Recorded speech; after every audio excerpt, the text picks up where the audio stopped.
Nous ne voulons pas être la bande de fous, qu'ils connaissent peut-être ici, ce qui est britannique, ou les Marx Brothers, qui ont quelque sorte été traînés sur scène. À 78 ans, Barry Gibb a finalement décidé de s'ouvrir sur quelque chose qu'il a gardé secret pendant plus de 4 décennies, ses véritables sentiments envers John Lennon.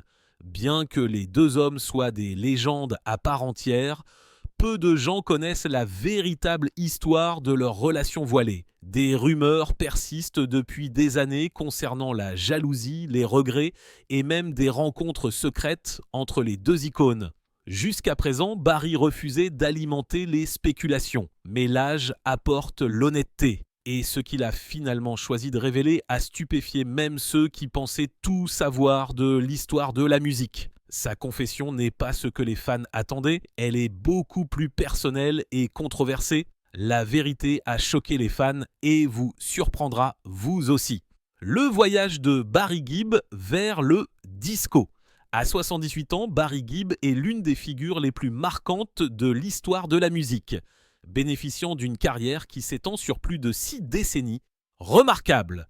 Né Barry Allen Crampton Gibb le 1er septembre 1946 à Douglas, sur l'île de Man, il est entré dans le monde loin des projecteurs mondiaux qu'il allait finalement commander. Ses premiers pas musicaux n'ont pas été faits dans de grandes arènes, mais lors de petits rassemblements avec ses frères Robin et Maurice. 1958, le trio a formé un humble groupe de skiffle connu sous le nom de Rattlesnakes, jetant sans le savoir les bases d'un avenir qui allait révolutionner la culture pop. Au début des années 1960, les frères Gibb ont affiné à la fois leur son et leur vision. Se rebaptisant les BG, abréviation de Brothers Gibb, ils ont émigré Australie où ils ont sorti une série de premiers singles et perfectionné les harmonies vocales qui allaient plus tard devenir leur signature. Il n'a pas fallu longtemps pour que leur talent exige une attention internationale. 1967, ils ont percé à l'échelle mondiale avec le tube obsédant New York Mining Disaster 1941 et la ballade émouvante To Love Somebody. Ces morceaux ont fermement établi Barry comme un auteur-compositeur talentueux et un chanteur principal capable de créer des airs qui transcendaient les frontières et les genres. 1970, les Bee Gees étaient devenus des acteurs majeurs de l'industrie musicale.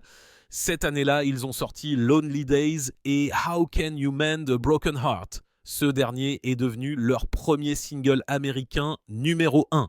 Le public était captivé non seulement par la chimie vocale des frères, mais aussi par la capacité de Barry à écrire des chansons profondément émotionnelles qui résonnaient à un niveau presque universel. Ce nouveau succès américain a marqué un tournant, préparant le terrain pour ce qui allait devenir l'ère la plus emblématique de leur carrière. Le milieu des années 1970 a apporté des changements considérables tant sur le plan stylistique que culturel. Répondant à l'évolution des tendances musicales, Barry a mené les Bee Gees vers un changement audacieux, vers un son plus rythmé et orienté vers la danse. Des tubes comme Jive Talking et Nights on Broadway ont révélé une nouvelle identité. Falsetto soigné, rythme infusé de funk et fanfaronnade indéniable. Au début, cette transformation, controversée pour les fans de longue date, allait bientôt s'avérer révolutionnaire. 1967, leur contribution à la bande originale de Saturday Night Fever, que Barry a grande partie écrite et produite, ont catapulté les Bee Gees dans une stratosphère que peu d'artistes ont jamais atteinte. Des chansons telles que Staying Alive, Night Fever et More Than a Woman sont devenues des hymnes culturels, faisant des Bee Gees des symboles de l'ère disco et faisant de Barry l'un des auteurs-compositeurs les plus influents de sa génération. L'impact de Saturday Night Fever ne saurait être surestimé. Il est devenu l'un des albums les plus vendus de tous les temps, contribuant à définir le son de la fin des années 1970 et à consolider l'héritage des Bee Gees tant qu'icône mondiale. Pourtant, pour Barry, la fin des années 1970 n'était pas seulement une question de gloire et d'excès. Derrière le glamour, il travaillait dur à façonner la musique dans les coulisses. Les années 1980 ont mis valeur sa remarquable polyvalence alors qu'il écrivait et produisait des tubes qui se sont classés tête des palmarès pour des légendes de la musique, notamment Barbara Streisand, Dolly Parton, Kenny Rogers et Diana Ross. 1984, il s'est lancé dans une carrière solo avec la sortie de son album Now Voyager, prouvant que même dehors de la marque BG, sa créativité restait illimitée. La tragédie, cependant, n'était jamais loin. 1988, le plus jeune frère de Barry, Andy Gibb, qui a acquis sa propre renommée tant qu'artiste solo, est décédé à seulement 30 ans d'une insuffisance cardiaque liée à la toxicomanie. Le décès d'Andy a profondément affecté Barry, lui laissant un sentiment de perte qui allait façonner sa vie et sa musique pour les années à venir. Malgré ce chagrin, Barry a continué à poursuivre sa passion. 1997, les Bee Gees ont été intronisés au Rock and Roll Hall of Fame, une étape soulignant leur extraordinaire contribution à l'industrie musicale. Sur scène, Barry a gracieusement accepté cet honneur, mais privé, il a reconnu le poids émotionnel de continuer sans Andy. Le début des années 2000 a apporté d'autres chagrins. 2001, Maurice Gibb est décédé subitement, mettant brusquement fin au BG autant que trio que les fans aimaient depuis des décennies. Barry a décrit plus tard le choc comme l'une des expériences les plus douloureuses de sa vie. Lui et Robin ont reçu des distinctions de CBE de la reine Elisabeth II 2003, une occasion à la fois festive et douce amère. Un autre coup dévastateur a suivi 2012 lorsque Robin Gibb est décédé après une longue bataille contre le cancer, laissant Barry comme le seul Bee Gee survivant. Ses frères étant partis, Barry s'est retrouvé face à une réalité inconnue. Pour la première fois, il portait seul l'héritage. Plutôt que de se replier dans le silence, Barry a entamé un nouveau chapitre artistique. À partir de 2016, il a repris les tournées, faisant découvrir les classiques bien-aimés des Bee Gees à un public nouveau et ancien.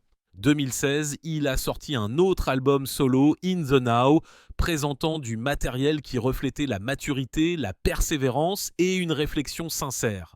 Sa pertinence continue a été davantage célébrée 2017 lorsqu'il a été honoré lors du Grammy Salute to the Bee Gees, où des artistes de toutes les générations ont rendu hommage à son œuvre. Ces hommages ont souligné le statut de Barry non pas simplement tant que membre survivant d'un groupe légendaire, mais tant que force musicale à part entière. Ces dernières années, Barry a consacré son énergie à préserver et à étendre l'héritage des Bee Gees. Entre 2024 et 2025, il s'est consacré à la production de nouveaux projets documentaires et musicaux axés sur leur catalogue extraordinaire. Son objectif n'est pas seulement de célébrer les succès passés, mais de s'assurer que les générations futures comprennent la profondeur de l'impact des Bee Gees sur la musique et la culture. Ces efforts montrent Barry embrassant un rôle auquel il résistait autrefois, celui d'un conteur qui protège la mémoire de sa famille tout continuant à créer les controverses et les litiges juridiques de Barry. Malgré les réalisations célébrées de Barry Gibb et sa longévité dans l'industrie musicale, son parcours n'a pas été sans défis importants, désaccords et examens publics. Au cœur de plusieurs des premières controverses se trouvait sa dynamique compliquée avec son frère Robin. À la fin des années 1960, des tensions sont apparues concernant la direction créative et le leadership au sein des Bee Gees, au moment même où leur renommée commençait à s'accélérer sur la scène internationale. Robin, qui croyait que ses talents vocaux exceptionnels et ses contributions à l'écriture de chansons méritaient plus de reconnaissance, était de plus contrarié par la visibilité croissante de Barry tant que figure centrale du groupe. L'évolution des projecteurs a créé des frictions sous-jacentes, encore compliquées par leur personnalité contrastée. L'autorité calme de Barry s'est souvent heurtée à l'intensité émotionnelle de Robin. Au fur et à mesure que 1968 se déroulait, les différences créatives lors des séances d'enregistrement se sont transformées conflits houleux jusqu'à ce que Robin quitte finalement le groupe 1969 pour se lancer dans une brève carrière solo. Barry est resté avec Maurice, continuant sous le nom de Bee Gees et enregistrant de nouveaux morceaux. Bien que cette séparation ait fait la une des journaux et alimenté des rumeurs de fractures irréparables, les frères ont finalement réfléchi à ce qui comptait vraiment. 1970, ils se sont réconciliés par respect mutuel et par désir de préserver à la fois leur lien et leur héritage musical, permettant au trio original de se réunir et d'aller de l'avant. Cette réunion a préparé le terrain pour certains des plus grands triomphes commerciaux de leur carrière, Mais le succès a rapidement attiré des réactions négatives. À la fin des années 1970, les Bee Gees étaient devenus synonymes de disco, grâce grande partie au puissant lead falsetto de Barry et à ses talents d'instinct de production aiguisés, particuliers après la domination fulgurante de la bande originale de Saturday Night Fever.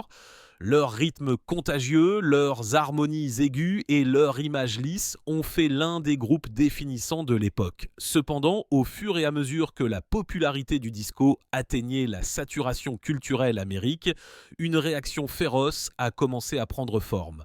Ce qui est devenu connu sous le nom de réaction anti-disco s'est transformé d'un simple rejet parmi les critiques de rock une sérieuse campagne de ridicule. Certains DJ de radio ont complètement banni le disco de leur station. Les journaux ont déclaré le genre mort et un segment croissant du public a traité la musique disco avec mépris. L'expression la plus dramatique de cette hostilité s'est produite lors de la tristement célèbre nuit de démolition du disco 1969, où des disques disco, dont beaucoup des bis, ont été détruits dans un stade de baseball sous les acclamations de milliers de personnes. Soudain, être associé au disco était un handicap professionnel plutôt qu'un avantage. Bien que les Bee Gees soient restés des auteurs-compositeurs talentueux, leur réputation personnelle et leur exposition à la radio aux États-Unis ont chuté presque du jour au lendemain. Pour Barry, la réaction négative a nécessité un changement stratégique de direction, alors qu'il s'est davantage orienté vers des rôles d'auteur-compositeur ou de producteur pour éviter la stigmatisation qui s'accrochait maintenant au nom de BG. Alors même que Barry tentait de naviguer dans l'évolution de l'opinion publique, il s'est retrouvé entraîné dans une autre controverse émotionnellement inconfortable, une controverse qui tournait autour de son jeune frère Andy Gibb. Au plus fort de la renommée disco des Bee Gees, Andy a lancé une carrière solo extrêmement fructueuse, soutenue partie par l'écriture de chansons et le mentorat de Barry. Barry a aidé à façonner les premiers succès d'Andy, croyant qu'il fournissait un soutien précieux. Pourtant, au fur et à mesure que la carrière d'Andy montait flèche, la pression à laquelle il était confronté augmentait également. Et bientôt, ses problèmes de toxicomanie sont devenus de notoriété publique. Lorsque la santé et la stabilité d'Andy ont commencé à décliner, certains critiques ont suggéré que la forte implication de Barry avait peut-être intensifié les attentes au-delà de ce qu'Andy pouvait supporter. Ces observateurs ont affirmé qu'Andy se sentait éclipsé par la super célébrité de son frère aîné et qu'il avait parfois du mal à se forger sa propre identité dans l'industrie. Barry a fermement contesté ce récit, déclarant à plusieurs reprises que son intention était toujours protectrice et non contrôlante. Il a souligné leur lien d'affection et a soutenu que sans son soutien, le succès précoce d'Andy n'aurait peut-être jamais eu lieu. Pourtant, quelle que soit l'intention, la suspicion des personnes extérieures a persisté bien dans les années 1980. Lorsqu'Andy est décédé 1988 à seulement 30 ans, Barry était dévasté, pleurant non seulement tant que frère, mais accablé par la connaissance que certains continuaient à spéculer sur son rôle pendant les dernières années d'Andy. Pour ajouter à son chagrin face à la mort d'Andy, Barry a également été confronté à un défi d'un tout autre genre. Des questions commerciales de plus complexes concernant la succession de son frère bien-aimé. Après le décès subi de Maurice Gibb 2001, le trio de style Beatles qui a construit leur légende n'était plus. Alors que Barry et Robin étaient publiquement unis dans le deuil dans les coulisses, ils ont été plongés dans des décisions commerciales impliquant des catalogues de chansons, des marques de commerce et l'utilisation future de la marque BG. Ces défis se sont intensifiés après la mort de Robin 2012. Après une longue bataille contre le cancer, Barry étant maintenant le seul membre survivant du groupe, la responsabilité de gérer des décennies de travail lui incombait entièrement. Des rapports ont commencé à faire surface, faisant état de tensions juridiques entre différentes branches de la famille concernant les redevances et les droits de licence, allant de la façon dont la musique des Bee Gees devait être utilisée dans des documentaires et des émissions à la façon dont les recettes de leur vaste catalogue devaient être partagées. Bien que Barry ait choisi de ne critiquer publiquement personne impliquée et soit resté diplomate dans les entrevues, il a reconnu que traiter des affaires commerciales sans ses frères à ses côtés était déchirant. Chaque décision avait un poids émotionnel et il a admis, privé, qu'il se sentait souvent seul, guidant un héritage qui avait été construit par 3 parties égales. Pendant ce temps, Barry faisait également face discrètement à des problèmes physiques que peu de fans réalisaient initialement. Tant que chanteur principal des Bee Gees, Barry a popularisé le son falsetto maintenant emblématique qui a aidé à définir la période disco du groupe. Chanter au sommet de son registre soir après soir exigeait une résilience vocale intense. Mais à la fin des années 1980 et au début des années 1990, des années de tension sur ses cordes vocales ont commencé à faire des ravages. Il a commencé à souffrir de problèmes de gorge et de cordes vocales qui ont menacé de mettre fin à sa carrière d'interprète. Les médecins l'ont exhorté à réduire son utilisation du falsetto et à envisager des périodes de récupération plus longues entre les performances. Conséquence, Barry s'est temporairement retiré de l'enregistrement et a annulé certaines tournées pour protéger ce qui restait de sa voix. Pour un artiste dont l'identité était si intimement liée à sa technique vocale, cela a été à la fois émotionnellement et professionnellement difficile. Pourtant, Barry a ajusté son style de chant et a utilisé une réhabilitation prudente pour préserver sa voix pour de futurs projets, trouvant progressivement un équilibre qui lui a permis de continuer à se produire plus tard dans la vie. John Lennon, du rêveur à l'icône de la paix. Au cœur de l'histoire de la musique moderne, la vie de John Lennon s'est déroulée avec une rapidité et une complexité extraordinaires, le transformant d'un adolescent rebelle de Liverpool l'une des voix culturelles les plus influentes du XXe siècle. Né le 9 octobre 1940 dans une ville marquée par la guerre mais débordante de résilience, John Winston Lennon est entré dans un monde qui allait bientôt être remodelé par sa présence. La tragédie a frappé tôt lorsqu'il a été élevé principalement par sa tante Mimi, après la séparation de ses parents, préparant le terrain pour une jeunesse marquée à la fois par l'indépendance et le déplacement émotionnel. La musique lui a offert un moyen d'expression et, 1957, il a formé un groupe de skiffle appelé les Quarrymen. C'était un début informel de ce qui allait devenir une force imparable. Le moment décisif est arrivé lorsque Lennon a invité un jeune Paul McCartney à rejoindre le groupe. Impressionné par sa capacité à accorder une guitare et à se souvenir des paroles, McCartney a à son tour présenté son ami George Harrison, ce qui a donné naissance à un trio créatif doté d'une chimie rare dans toute forme d'art. Au fur et à mesure que le groupe évoluait, ils ont échangé des planches à laver et des basses de coffre à thé contre des instruments électriques, se rebaptisant les Beatles et créant un son que le monde n'avait jamais entendu auparavant. L'ascension des Beatles a été rapide et presque mythique. 1962, avec l'ajout du batteur Ringo Starr et la sortie de leur premier single Love Me Do, ils ont commencé à se constituer un public dévoué à travers l'Angleterre. Ce qui a suivi de 1963 à 1966 a été sans précédent, une explosion de renommée mondiale connue sous le nom de Beatlemania. Des albums comme Please Please Me, A Hard Day's Night et Rubber Soul ont fait plus que se classer tête des palmarès. Ils ont défini l'esprit même d'une génération. Lennon, aux côtés de McCartney, est devenu la moitié de l'un des duos d'auteurs-compositeurs les plus célébrés de l'histoire. Leurs harmonies semblaient naturelles, leurs paroles reflétant de plus l'évolution des humeurs culturelles, l'esprit vif, l'humour rebelle et le penchant philosophique évolution de John ont aidé à distinguer les Beatles non seulement tant que musiciens, mais aussi tant que symbole de la jeunesse, de l'expérimentation et de la liberté. Sa créativité incessante a fait avancer le groupe, particulièrement visible 1967 avec la sortie de Sgt Pepper's Lonely Hearts Club Band, un album révolutionnaire qui a élargi ce que la musique pop pouvait être. La même année, la vie personnelle de Lennon a commencé à changer radicalement après sa rencontre avec l'artiste d'avant-garde japonaise Yoko Ono, dont la vision artistique sans compromis l'a mise au défi de penser au-delà des frontières traditionnelles. La fin des années 1960 a apporté à la fois des réalisations artistiques sans précédent et des tensions internes. Entre 1968 et 1969, les Beatles ont enregistré le White Album et Abbey Road, tout surmontant les tensions croissantes dans leurs relations, les conflits commerciaux et les ambitions créatives. Le nain, poussé par le désir d'explorer de nouvelles formes d'expression, a cofondé Apple Corps et s'est lancé dans des projets follement expérimentaux avec Ono. Il a épousé Yoko en 1969 et a rapidement formé le Plastic Ono Band, partageant des campagnes de paix radicales et des performances qui repoussaient les limites.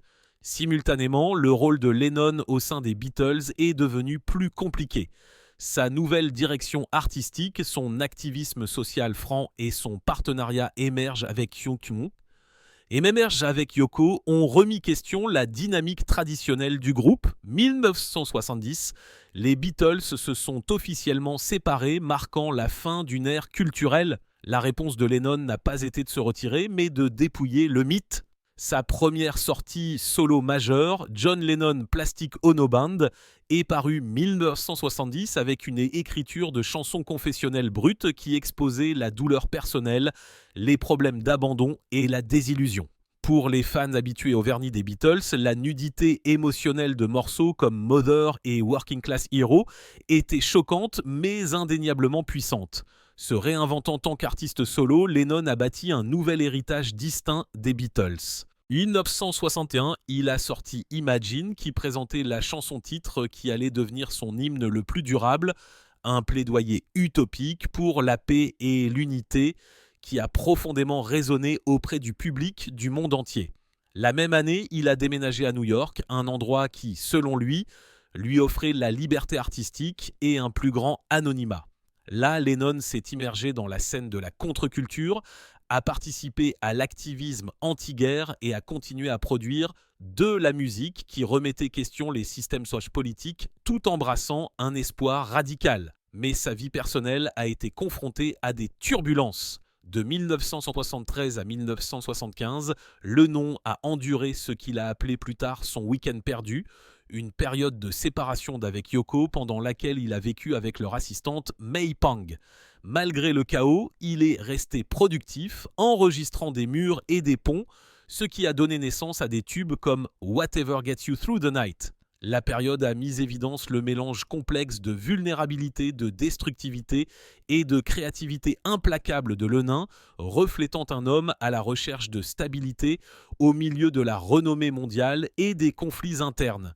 La stabilité, cependant, a semblé arriver avec la naissance de son fils, Sean Lennon, le 9 octobre 1975, le même jour que son propre anniversaire. Dans un geste qui a surpris une grande partie du monde de la musique, Lennon s'est presque entièrement retiré de la vie publique pour devenir un père à temps plein, rejetant les exigences de la célébrité. Il a échangé les studios d'enregistrement contre les routines domestiques et s'est consacré à élever Sean, à préparer les repas et à explorer des activités artistiques plus tranquilles. Pendant près de 5 ans, il a vécu loin des projecteurs, sortant rarement de nouvelles chansons et refusant la plupart des entrevues. Sa retraite pendant ces années a été à la fois critiquée et célébrée, selon qui observait. Certains ont déploré la perte de sa voix dans une culture pleine évolution. D'autres ont admiré son engagement envers la croissance personnelle et la vie de famille. Quelle que soit la perspective, Le Nain a une fois de plus refusé d'être défini par les attentes, choisissant plutôt de suivre son instinct.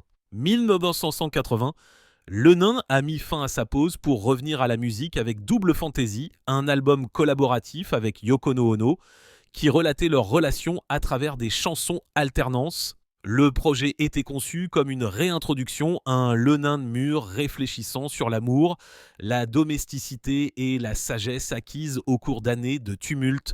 Des morceaux comme Just Like Starting Over traduisaient non seulement une renaissance musicale, mais aussi spirituelle. Lennon a fait la promotion de l'album avec enthousiasme, donnant des entrevues qui suggéraient qu'il était désireux de renouer avec le monde. On parlait de futurs projets, de tournées et d'une nouvelle vague de créativité qui, espéraient les fans, ouvrirait une nouvelle ère de son génie. La consommation de drogue et les problèmes juridiques de John. La carrière de John Lennon, bien que célébrée pour son génie musical et son influence culturelle, a été truffée de controverses qui ont mis à l'épreuve la perception du public à son égard et ont souvent éclipsé ses réalisations artistiques.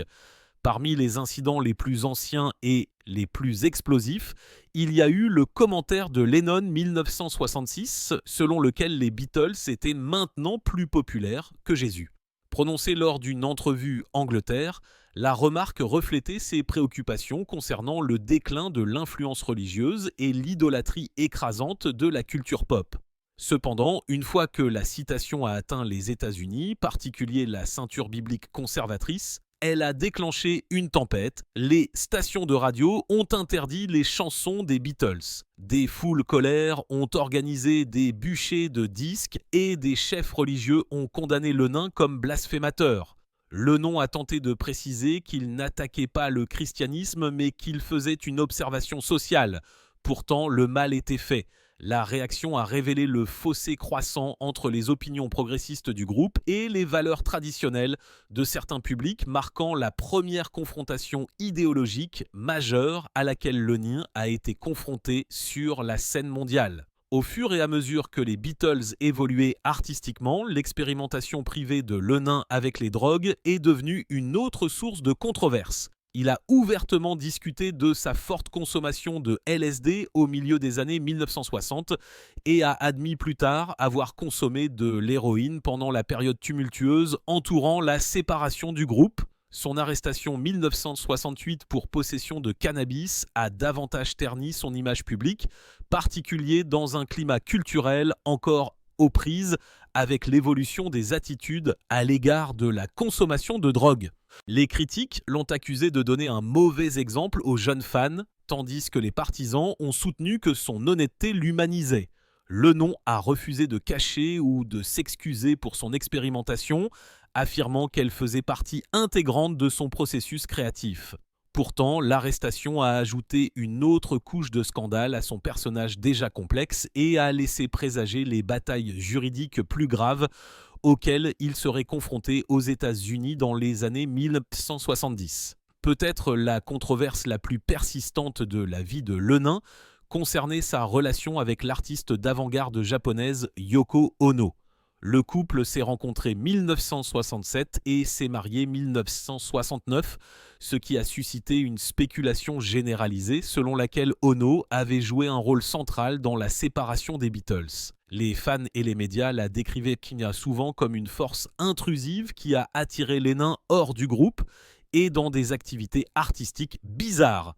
Lennon, pour sa part, a farouchement défendu sa femme, rejetant les affirmations selon lesquelles elle était responsable de la désintégration du groupe.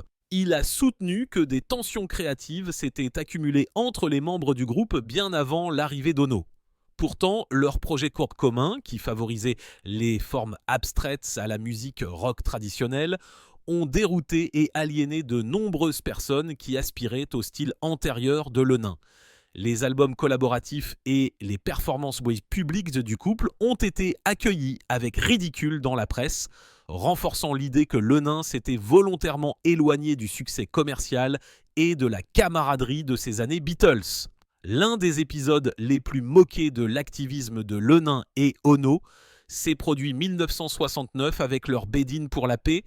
Tant que jeunes mariés, ils ont organisé une manifestation d'une semaine restant dans leur lit d'hôtel, invitant des journalistes à les documenter, appelant à la paix dans le monde. Conçu comme une forme non conventionnelle de protestation contre la guerre pendant l'ère de la guerre du Vietnam, les Bed-In ont suscité à la fois fascination et mépris.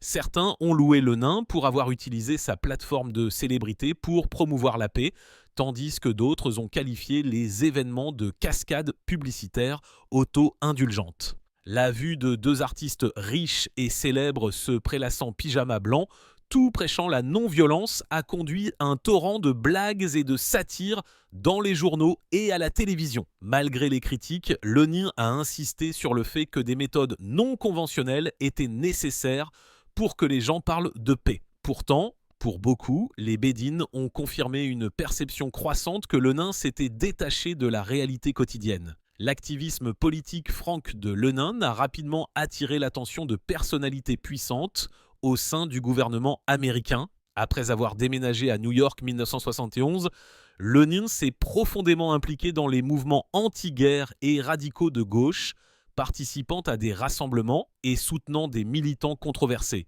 Son influence croissante au sein des cercles de protestation a alarmé l'administration Nixon, qui le considérait comme une menace. Au début des années 1970, Lennon a été placé sous surveillance du FBI et ses téléphones auraient été mis sur écoute. 1972, le gouvernement américain a entamé une procédure d'expulsion contre lui, raison de sa condamnation antérieure pour cannabis 1968, une mesure largement considérée comme politiquement motivée.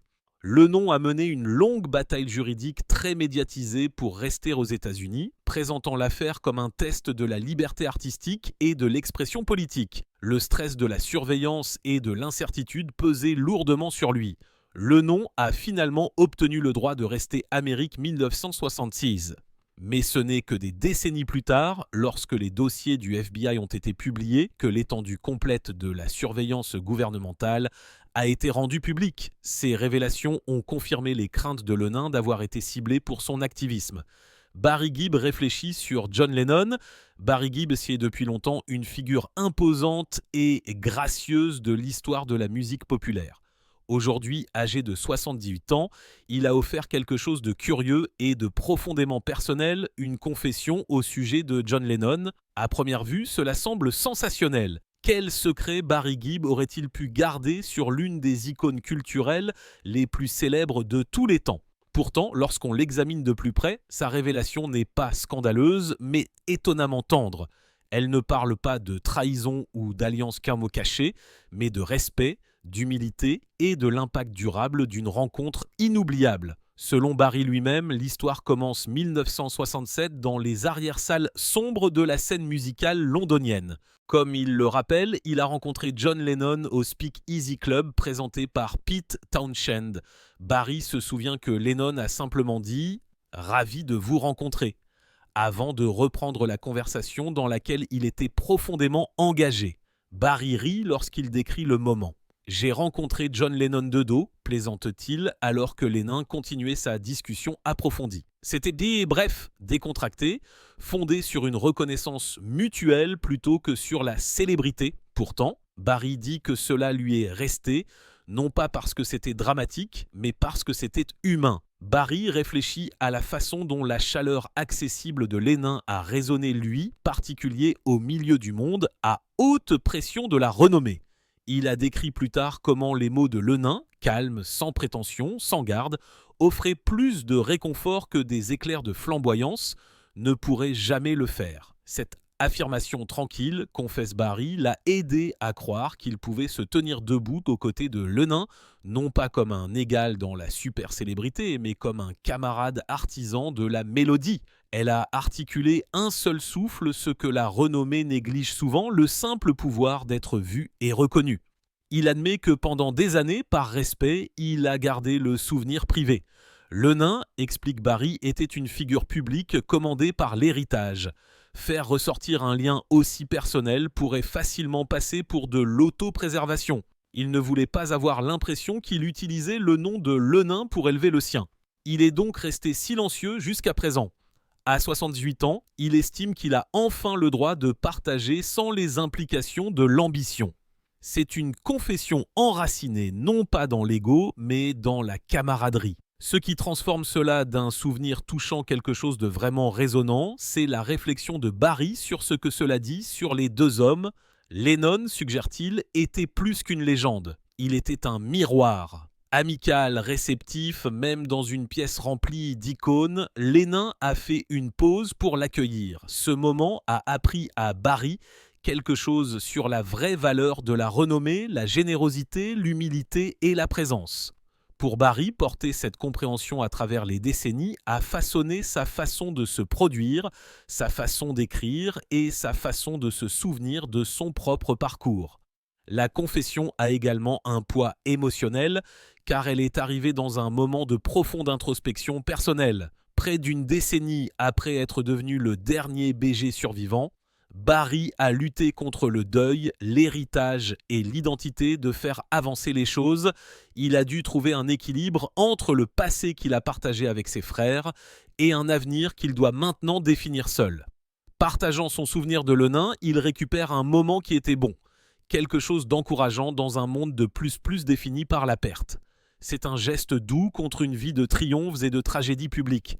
Il est important de noter que Barry présente également sa révélation comme un hommage. L'approche de Lenon n'avait rien d'ostentatoire. Pas de flash, pas de spectacle, juste une reconnaissance. Barry considère cela comme emblématique du plus grand art. Il honore les autres sans les éclipser. Il dit « Il vous donnait l'impression que vous comptiez ».